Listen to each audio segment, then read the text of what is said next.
bersama tentang anak-anak kita masa depan, mulai dari GOS, supaya kita juga punya power, punya percaya diri untuk melindungi, mengarahkan anak, adakan approach pendekatan edukasi. Dan itu yang penting, pendekatan approach edukasi, pendekatan secara pendidikan pada anak. Tidak ada kekerasan dan jangan salah kalau bapak kos begini.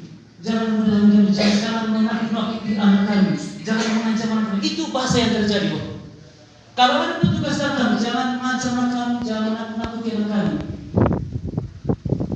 Saya jangan berpikir kita hanya terima itu, terus dalam bisnis ini. Tetap kita menyelamatkan anak, itu yang pertama. Karena semua yang ada di dunia itu adalah anak kita, kepunyaan kita, wajib melindungi. Karena bagaimanapun mereka menjadi pemimpin masa depan untuk membawa kecamatan ini, negara ini ke hal-hal yang bersifat membangun. Dan himbauan saya, kalau boleh kita bersama ke lapangan mengalami fakta situasi yang sebenarnya.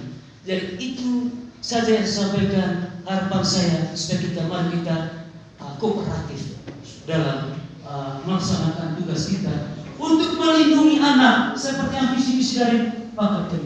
Kita jaga sama-sama dan ada hubungan Tuhan Allah. Semoga kita semua mendapat berkat dan rahmat kesehatan bagi kita semua yang hadir pada siang hari.